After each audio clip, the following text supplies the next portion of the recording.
muy especial desde las directivas del Ministerio de Salud. Agradecemos la invitación a este espacio que nos reúne realmente para tratar, como se ha mencionado, este tema tan importante como es la enfermedad renal crónica y su abordaje. Yo hago parte de la Asociación de Enfermedades No Transmisibles. En conjunto con mis compañeros, pues intentamos apoyar todos los desarrollos desde la política pública, desde las directrices para los actores del sistema de salud en lo relacionado con las enfermedades no transmisibles, porque las enfermedades no transmisibles están causando el 86% de la carga de enfermedad en el país. Dentro de estas enfermedades, pues obviamente se encuentra la enfermedad renal crónica.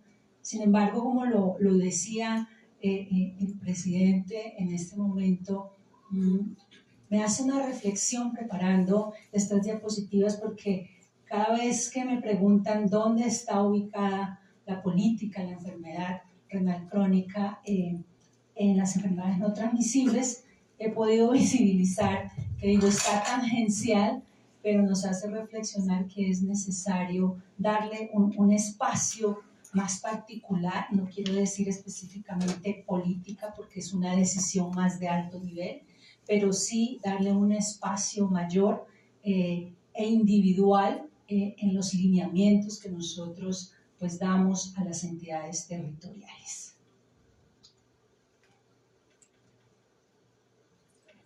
Perdón. Con este. Gracias. Bien, y como mencionábamos, pues queríamos contarles un poco acerca de cómo está inmersa la enfermedad renal crónica desde la política pública que en este momento tenemos, y lo queremos hacer a través de estos 3 primeros puntos, y en el cuarto punto mostrarles un poquito lo que hemos venido trabajando incluso en ejercicio con el doctor Carlos Mejía. Es necesario recordar en la parte de la situación de la enfermedad renal crónica, muy bien conocida por ustedes, pero mencionar que efectivamente sigue siendo un problema global de salud pública, y en ese análisis del panorama regional, pues América Latina no es la excepción, Colombia tampoco. 1 de cada 10 adultos en el mundo pues tiene esta enfermedad. Se ha estimado que 850 millones de personas padecen de enfermedad renal crónica. Llama la atención en esos estudios de estimaciones que se hacen en América Latina que la prevalencia de esta enfermedad es mucho mayor, inclusive a nivel global. La carga de enfermedad incluso en países, sobre todo de Centroamérica y algo del norte, como Nicaragua, El Salvador y México, pues tienen esa carga de enfermedad muchísimo más alta. Reflexionando frente a esta información que es publicada en la revista latinoamericana de nefrología, pues indudablemente es necesario seguir prestándole atención y posicionar un poco más este tema desde las políticas públicas y las directrices nacionales. Un estudio también de la cuantificación de la carga de enfermedad en América Latina, también publicado el año pasado en la revista Panamericana de Salud Pública, posiblemente la conocen ustedes. La traigo aquí básicamente para que volvamos y analicemos esa situación de América Latina. Efectivamente, como bien lo mencionaban, Colombia no es que esté bien, tampoco es que esté totalmente mal. Estamos en un punto medio que debemos seguir alertando frente a la necesidad de verdad de que no se siga profundizando e intensificando esta problemática de la enfermedad renal crónica, más aún cuando podemos modificar ese comportamiento, disminuir la mortalidad, disminuir la discapacidad, mejorar la calidad de vida de las personas, y tenemos las herramientas suficientes. Es necesario seguir trabajando, y la diapositiva básicamente para decirles cómo está ubicada la enfermedad renal crónica como causa de muerte en Latinoamérica. Y en Colombia ustedes pueden visibilizar que para el año 1990 fue causa de muerte en el 12º lugar, y para el año 2019 en el 6º lugar.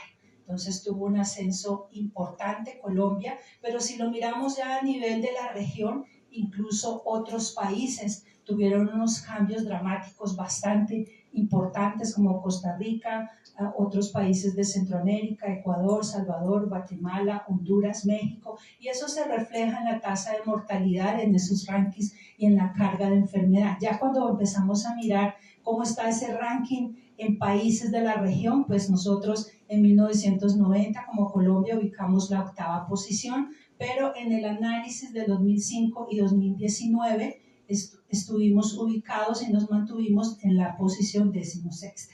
Estamos haciendo algo, miremos qué es lo que está funcionando y qué es lo que debemos trabajar. Miren ustedes que aquí se refleja cómo en Nicaragua, San Salvador, México, Ecuador, Guatemala, pues tienen esas tasas de mortalidad en la región muchísimo más altas. Estar en esta posición nos debe hacer reflexionar frente a qué debemos trabajar de manera articulada, ¿cierto? Es una necesidad y en los servicios de salud también es importante promover todo ese diagnóstico, detección temprana y su prevención como enfermedad. Ya mirándolo desde la carga de enfermedades, desde los años de vida saludables perdidos a causa de la enfermedad renal crónica, también aquí se hace un análisis a nivel regional. Miren cómo estuvo ubicada la enfermedad renal crónica como causa de avisas a nivel de los países de la región, y Colombia en 1990 en tema de avisas ocupó estaba en la posición 14ª y en el año 2019 en la posición 13ª. Aquí no tuvimos muchos cambios en el tema de avisas, pero nuevamente si lo comparamos con el resto de los países, pues hubieron cambios bastante dramáticos. En cuanto al ranking como tal, pues Colombia ocupó la 8ª posición en avisas en 1990 y nos mantuvimos en la posición 15ª para el año 2005 y 2019. Aquí me parecieron interesantes estas gráficas y este análisis que realizó este estudio, muy seguramente para los que son epidemiólogos y ávidos en el análisis de datos, muchísimo más. Yo solo traigo aquí la reflexión frente a la tasa de mortalidad estandarizada por enfermedad renal crónica por las subcausas. Entonces aquí analizan cómo está la tasa de mortalidad por cada uno de los países, por diabetes tipo 1, tipo 2, hipertensión, glomerulonefritis y otras causas como tal. Y miren ustedes dónde se concentró la tasa de mortalidad por estas subcausas en el país, y miren cómo refleja unas tasas mayores, por ejemplo, en países como México y como Brasil. De igual manera, un comportamiento similar para el tema de los avisas. Entonces, esto nos orienta a que debemos seguir trabajando en la parte preventiva, control, diagnóstico temprano de estos principales factores de riesgo.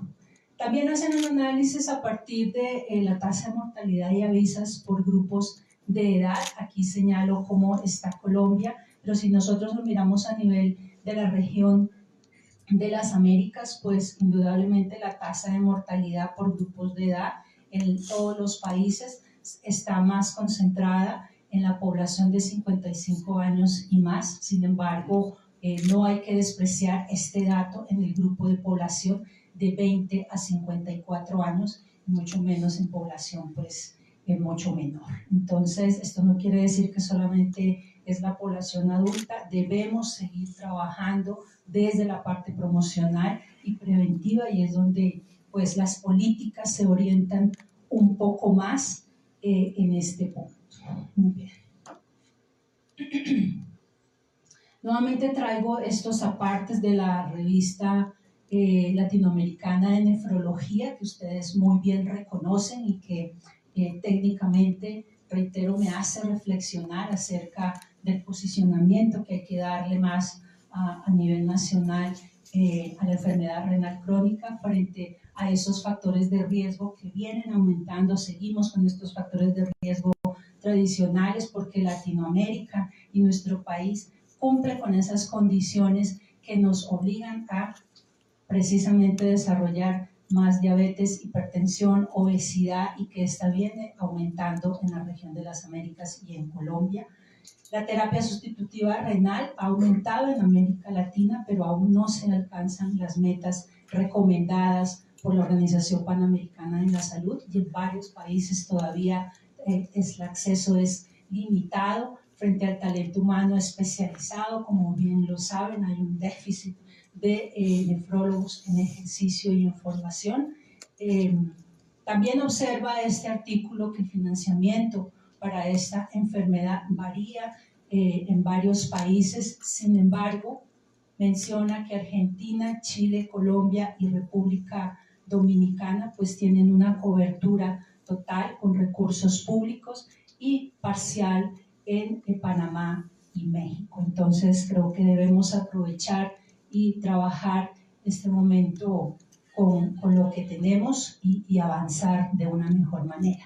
Servicios de salud renal, pues la atención todavía permanece fragmentada, es algo que hay que seguir trabajando.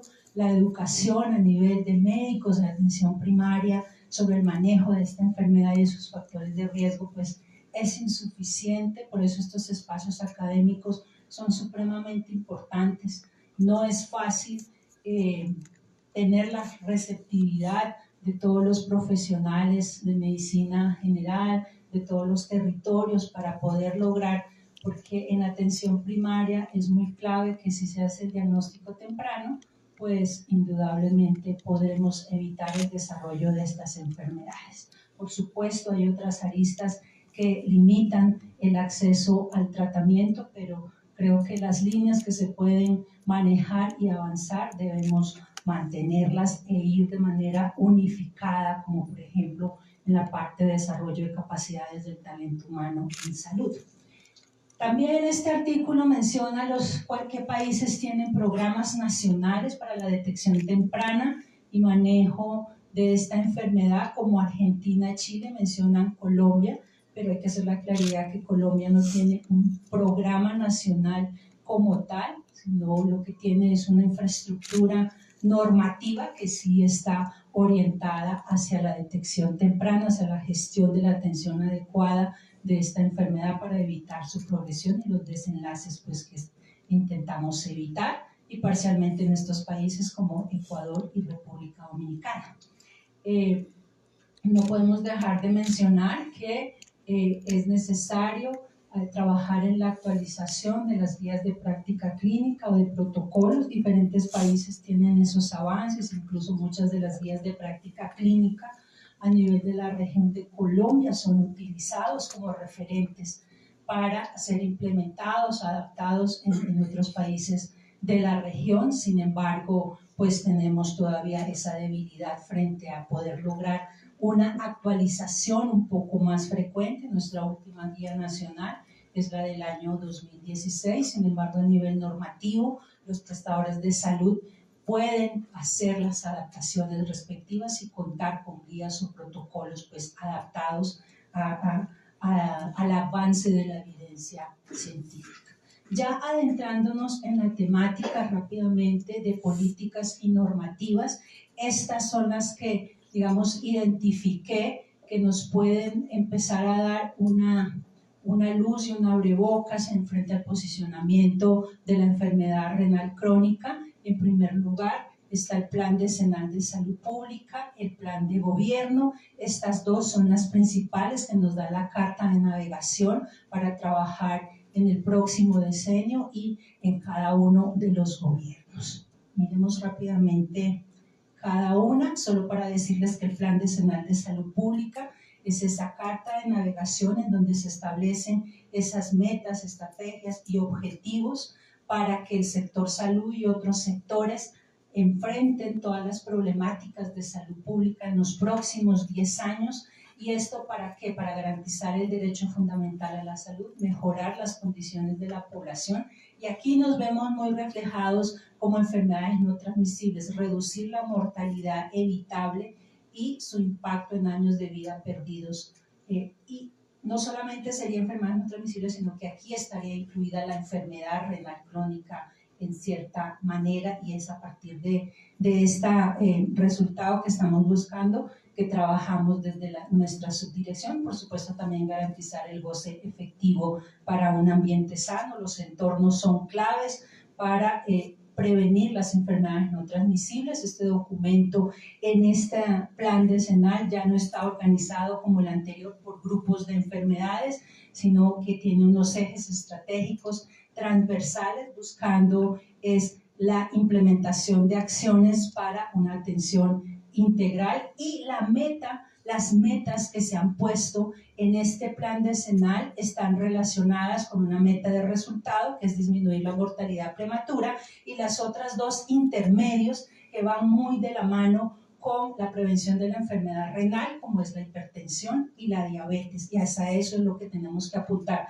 Con este documento trabajamos con las entidades territoriales para que ellas en sus planes locales incluyan y prioricen este grupo de enfermedades y de la mano con la otra normativa que está relacionada directamente con enfermedad renal crónica, que promueve la adecuada gestión de la atención, pues buscamos cumplir con estos resultados en salud. El Plan Nacional de Desarrollo, solo para decirles que en este plan la línea de trabajo para el sector salud es hacia un sistema de salud garantista universal y basado en un modelo preventivo.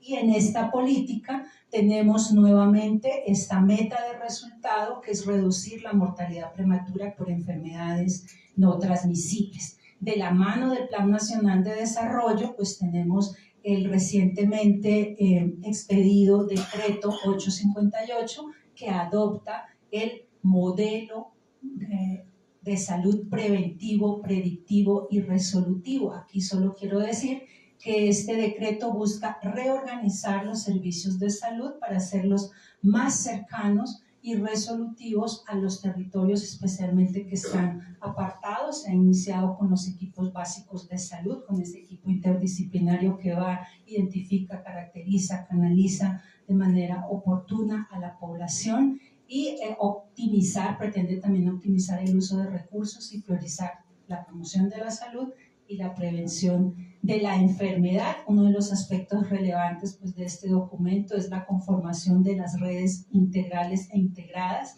territoriales de salud que pretende articular pues, todos los prestadores, bien sean públicos, privados o mixtos, para reducir la fragmentación de la atención. Ya seguidamente en este año y en lo que llega, pues se está haciendo toda la planeación para la subsidización. Este decreto publicado conlleva el desarrollo de otras directrices para que de manera más específica se les informe, se les comente cómo va a ser esa organización. Planteado así este modelo, pues indudablemente las enfermedades no transmisibles y la enfermedad renal están puestas desde la promoción de la salud y la detección temprana, tanto para esta enfermedad como para sus factores de riesgo.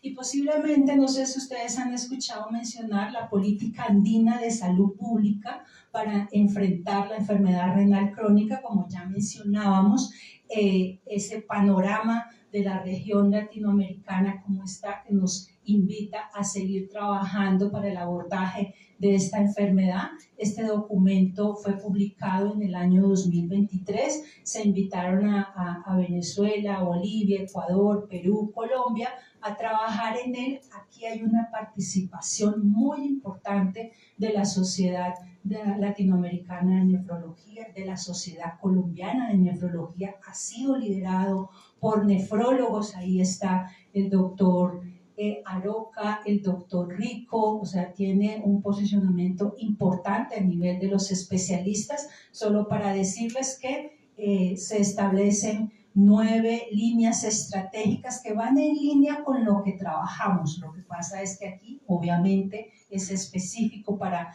enfermedad renal crónica en cuanto a esas alianzas estratégicas a nivel sectorial, intersectorial, identificación, trabajo, diagnóstico de factores de riesgo, factores protectores, mejorar la respuesta del sistema de salud, sobre todo en la atención primaria.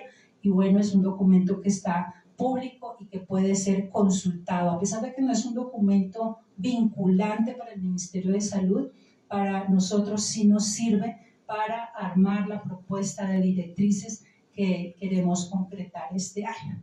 Adicional a esas políticas, hay un marco normativo importante ya de larga data frente a la gestión de la atención de la enfermedad renal crónica y sus enfermedades precursoras, que es necesario mantener su cumplimiento y que ya en las próximas presentaciones especificarán más ampliamente. Pues analizar constantemente desde el Ministerio de Salud qué es lo que se debe actualizar y no para mejorar la gestión de esta enfermedad y de sus enfermedades precursoras. Recordar también otro andamiaje relacionado no solamente con el diagnóstico y tratamiento, sino también con la actualización de servicios, de tecnologías que se hace cada 2 años. Los lineamientos son estos los que le menciono, que los hacemos desde la Dirección de Enfermedades No Transmisibles y bueno, intentamos visibilizar la enfermedad renal crónica aquí, pero definitivamente con esta revisión que muy gentilmente el doctor Carlos Mejía nos insistió a hacer, hay que darle un espacio más visible a la enfermedad renal crónica, también todo publicado. Solamente para mencionar aquí que el resultado de este análisis, pues, y esperando la reglamentación del modelo preventivo y resolutivo, estamos analizando el desarrollo de un plan de acción para las ENT, en donde a través de lineamientos esperamos visibilizar la enfermedad renal crónica para impactar un poco más. Esta es una propuesta incluso interinstitucional que venimos trabajando 2024-2023 con el JETS, frente a cuáles serían esas líneas que deberíamos empezar a trabajar, las subcategorías, todas las acciones para la gestión exitosa de la enfermedad renal crónica. Esto implica un trabajo interinstitucional con las organizaciones pues, que están adscritas al Ministerio de Salud, con la sociedad civil, para poder orientar de mejor manera pues, toda esta gestión. Y ya para terminar, simplemente para comentarles que venimos trabajando con diferentes campañas, a pesar que hablamos mucho de las enfermedades cardiovasculares y metabólicas, siempre trabajamos también en pro de que esos factores de riesgo que sabemos van a incidir en el desarrollo de la enfermedad renal crónica, podamos hacer una prevención adecuada, un enfoque de género de enfermedad cardiovascular en la mujer. Muchos de los artículos, y seguramente ustedes lo saben, en cuanto a la enfermedad renal crónica, hay una mayor incidencia, mortalidad, por ahí me corrigen, en las mujeres. La primera causa de mortalidad en las mujeres es la enfermedad cardiovascular. Vemos que esos factores de riesgo, tanto para cardio como para renal, están más presentes en las mujeres, en hipertensión, en diabetes, en obesidad. Todas esas condiciones particulares del sexo femenino pues nos llevan a que debemos también hacer un enfoque particular con las mujeres. Solo para darles a conocer que nosotros tenemos otra estrategia, que es la estrategia Conoce tu Riesgo Peso Saludable, que se puede acceder a través de la aplicación o la web del Ministerio de Salud. En este link, en esta estrategia, hacemos la clasificación del riesgo cardiovascular, del riesgo de diabetes, de obesidad y de sobrepeso. Entonces es supremamente importante. Aquí la idea no es competir con la calculadora de riesgo Hertz, al contrario, lo hemos construido con ellos. Lo que pasa es que Hertz es cardio, aquí nosotros tenemos un poco más completos, estamos preocupados con el tema de la obesidad, del perímetro abdominal, reitero, mujeres, un cuidado súper especial y es muy importante mirar cómo está nuestro riesgo y hacer una consulta oportuna y tomar decisiones adecuadas frente al autocuidado, que eso también nos va a servir para la prevención de la enfermedad renal crónica. Adicional a que esta estrategia, esta aplicación puede ser consultada y probada por la población, todos estos test, esta clasificación en los laboratorios ya son de obligatorio cumplimiento en la población, sobre todo a partir de los 29 años y se deben realizar pues, por un profesional de la salud. Traigo a mencionar este documento muy chiquito, muy básico, pero que trabajamos con la Asociación Colombiana de Nefrología y de Neumología en ese año que tuvimos esas temperaturas bastante complicadas que nos llevaron hacia incendios, radiación, etcétera. Entonces, gracias al doctor Carlos Mejía también que nos aportó en este documento que estamos pendientes de actualizar porque Las enfermedades no transmisibles en este momento, como les decía, está presente en cambio climático, en contaminación, calidad del aire, en todo lo relacionado y bueno, es muy importante trabajar en ellos. Hemos también esta cartilla que se hizo en conjunto con sociedad civil también está publicada para la parte de pie diabético, informativo para la educación, directrices para la conformación de la cesación del consumo de tabaco. Todos estos documentos están publicados, son muy prácticos, principalmente dirigidos a la población general, y las otras directrices, pues tanto para las secretarías de salud como para los profesionales, que dan unas pautas básicas, porque eso se complementa ya con las guías de práctica clínica. Entonces queríamos como comentarles rápidamente cómo estamos inmersos en las políticas públicas y agradecer la reflexión frente a que debemos posicionarla un poquito más. Muchísimas gracias.